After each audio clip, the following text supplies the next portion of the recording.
Right. On my last video, I talked about my setup and some of you guys interested in the keyboard that I've featured recently. So today, this video will be all about that, the Blitzwolf BW KB-1. I bought it like a few months ago from Banggood with the price of $44. And this video is not sponsored. There's no company in the world which sponsor someone with no subscriber.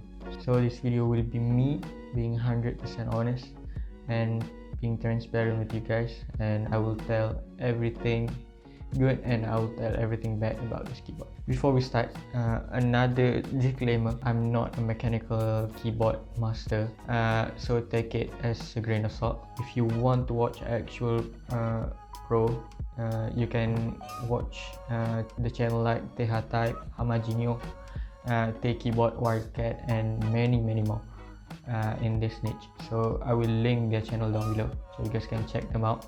They are the real deal, not me. Okay, right, let's get into the video. Alright, this 60% keyboard actually has an arrow key, because most of this keyboard in this price range just have it as a layer, so it's make it hard to access the arrow key. This is being one of the many reasons why I bought and I chose this keyboard in the first place. Alright, let's start with the build. This keyboard is made out of plastic, which is not bad at all.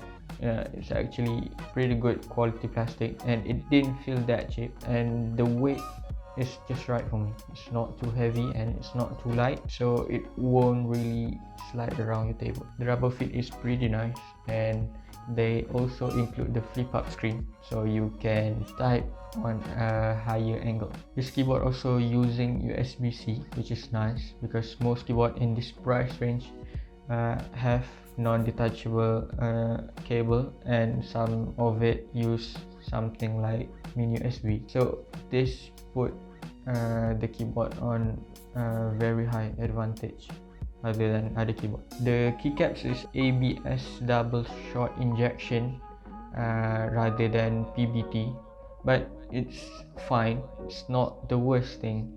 It's really a good place to cut corner because keycaps is easily replaceable. You can buy a new set every time you want to. They also have side printed the keycaps to put the function layer, so the top side of the keycap won't be so crowded with too many things to put on it. Not to mention, the keyboard is also came with two options of color option, which is black and white, and I choose black because to fit my setup well and nicely. Alright, the switches. It came with Gateron switches, which you can choose between three types, which is blue, red, and brown, and I choose brown because I think it's a good middle ground between gaming and casual use. The stabilizer is pretty good for its price, and I'm pleased with how it performs so far. Maybe it's not the best, but in this price you can't really complain because yeah, it's 44 bucks. It's $44. This keyboard also featured Bluetooth, and you can pair up to 5 devices, but I don't really use it, so I don't really want to talk about it. Right, now to the best part, which is the RGB.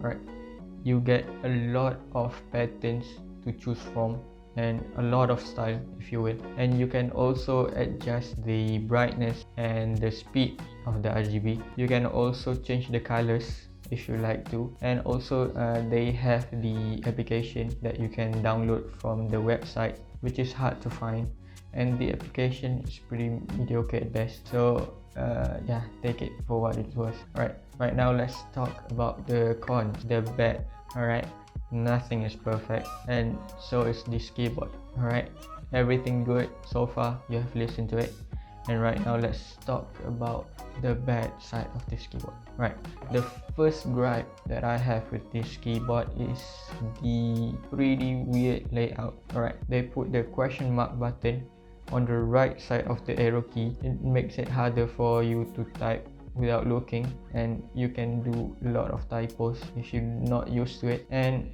the next one is not really a con. It is the keyboard is not hot swappable, so if you want to change the switch, you have to do soldering, which could get a bit tedious. Alright, in summary, should you buy this keyboard?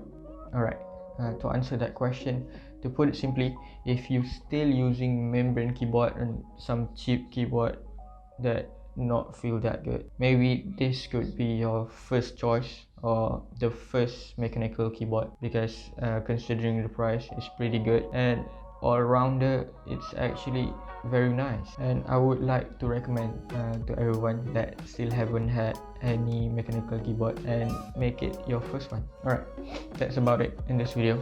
I hope you guys like this video. If you don't like it, let me know down below. I really want to know what's the feedback that you guys want to know. Maybe something that I don't have time to put in this video. Maybe you guys can tell me down below. And maybe subscribe. Maybe, just maybe. Right? Okay, thank you so much for watching, and see you guys in the next one. Peace.